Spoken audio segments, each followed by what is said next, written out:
दोस्तों, मोहतरम अब्दुर्रहमान डीपलाई खां हज़रत शाह अब्दुल लतीफ़ भिटाई जे सुरराम कली जे उन बैत जी तशरीह ॿुधंदासीं जंहिं बैत में लतीफ़ साईं सन्यासिन ऐं गोदड़ियुनि फ़क़ीरनि जो ज़िक्र, तूर सीना जो ज़िक्र, काब कौसैन जो ज़िक्र, हक़ीक़त ऐं मक़ाम क़ुर्ब जो ज़िक्र, फ़ना जो ज़िक्र, क़ुरान शरीफ़ जी आयत ऐं हदीस मुबारका जो ज़िक्र कयो आहे। दोस्तनि खे गुज़ारिश आहे त दर्स लतीफ़ चैनल खे ज़रूरु सब्सक्राइब कंदा ऐं दोस्तनि सां पिणु शेयर कंदा। अचो त ॿुधूं। सिंध सुहारीअ जे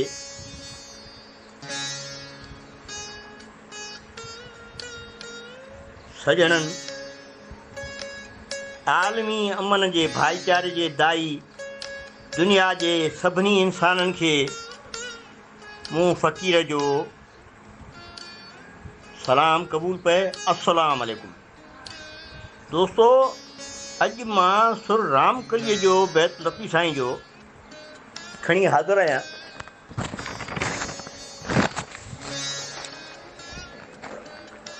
लतीफ़ साईं फरमाइनि था, मूना तूर सीना सदा सन्यासिन, सजदे में सैयद चए गोॾा गोदड़ियनि, फ़कान काब कौसैन ओ अदना था नांगा ईअं नमन, कुलमन अलैहा फ़ान बाक़ी कीन बचन, कुलमिन अलैहा फ़ान बाक़ी कीन बचन, अल्लाह वल्लज़ीन आमनू युख़्रिजुहुम मिन ज़ुल्मात इला नूर, अहिड़ी पर पवन खर मूसा साका था जोगी जुंग जलन,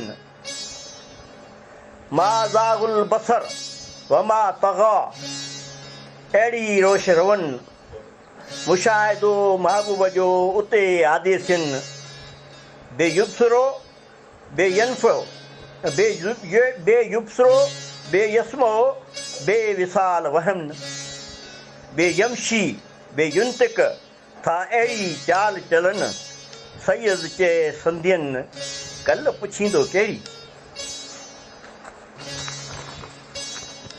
साईं मुंहिंजा, पहिरीं त हिन बैत जे कुझु लफ़्ज़नि ते अचूं जेके औखा लफ़्ज़ हुजनि उन्हनि जी माना करियूं।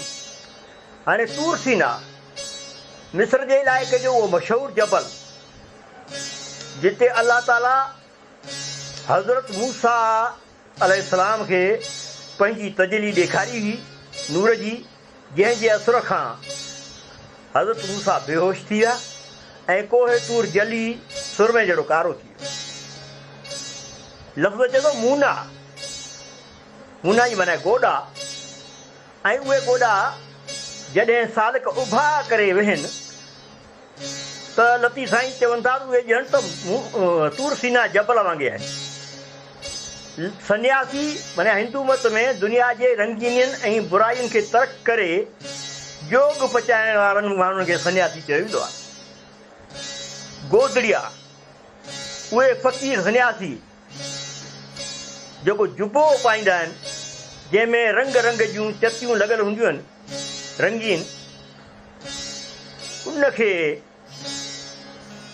चयो वेंदो आहे। फ़कान काब कौसैन ओ अदना, ही क़ुरान पाक जी सूरह अल नजम जी आयत नंबर 9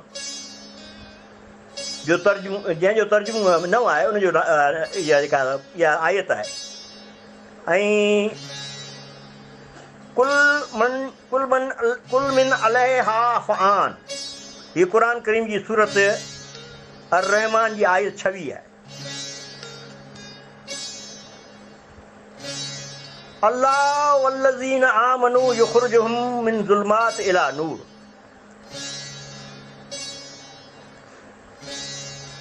जंहिंजी माना आहे त अल्लाह ईमान वारनि जो मददगार आहे, उन्हनि खे अंधेरियुनि मां रोशनियुनि में पहुचाए थो, हलाए थो, तरफ़ हलाए। वखर मूसा साका, ही सूरह रहमान जी आयत नंबर 143, जंहिंजा अल्फाज़ आहिनि त ऐं मूसा बेहोश थी वियो, मा ज़ाग़ुल बसर व मा तग़ा, क़ुर पाक जी सूरह अल नजम जी आयत नंबर 53, जंहिंजो तर्जुमो थिए थो त रसूल ख़ुदा जे नज़र में जी नज़र जॾहिं महराज जे वाक़े में अल्लाह खां मुनारफ़ बि न थी, न फिरी ऐं हद खां तजावुज़ बि न कई। बे युबसिर, बे यसम, बे विसार, बे यमशी, बे युंतिक। साईं ही अल्फाज़ हिकु डिघी हदीस कुदसी जा आहिनि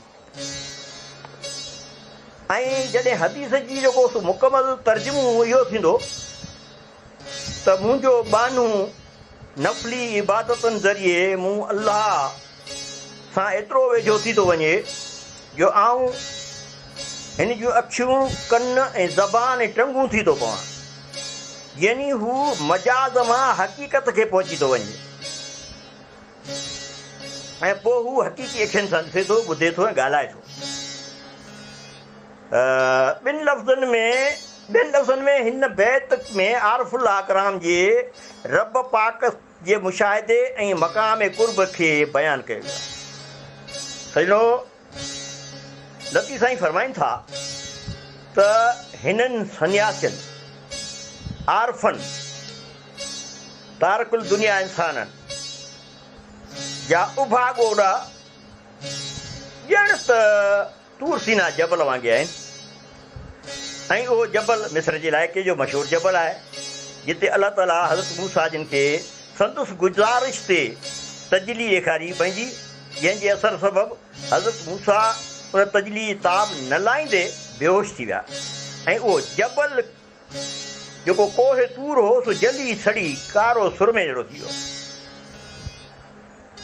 ऐं बैत जी ॿी सिट ॿुधाए थी त हू उन हालत खां पोइ जेके इहे आरफुल्लाह आहिनि जॾहिं ॻोड़ा सजदे में था वञनि,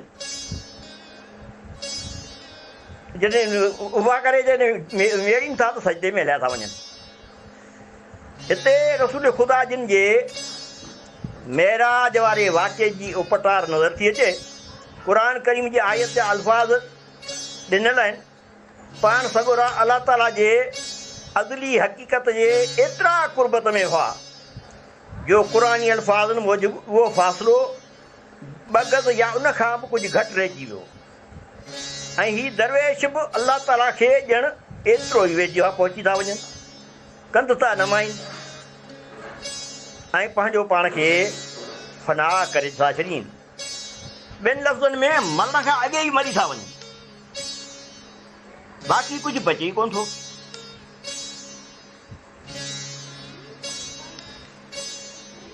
हक़ सां हक़ मिली थो वञे, जॾहिं हू ईअं गोॾा जेके सजदे में था मिलाइनि ऐं झुकी था वञनि, गोॾा खोड़ीनि था त पोइ हक़ हक़ सां मिलियो वञे। ऐं पोइ क़ुर पाक जी सूरह अल रहमान जी आयत मूजिबि अल्लाह ईमान वारनि जो मददगार आहे ऐं खेनि ऊंदाईअ मां कढी रोशनी में आणे थो ऐं ही जोगी सालिक हर वक़्तु अल्लाह यानी इलाही तजले में पिया जलनि ऐं पचनि। ऐं पण क़ुरानी आयतुनि मूजिबि उन मालिक हक़ीक़त खां सवाइ ॿिए कंहिं पासे कंध बि नथा फेरीनि, नई अदब जी हद सां उरांघीनि ऐं मुसलसल महबूब मालिक जो मुशाहिदो था माणी। अलाह साईं जो कौल इहो त मुंहिंजो प्यारो बंदो मूंखे ॾिसी ॿुधी ऐं सुञी सघे थो ऐं मूंसां गॾु आहे। उन्हनि जूं कहिड़ियूं था ॻाल्हियूं पुछो, ख़बरूं पुछो, जॾहिं मुंहंनि में था हणनि त हू मक़ाम कुर्ब में रहिजी था वञनि। ये लतीफ़ जी ॿोली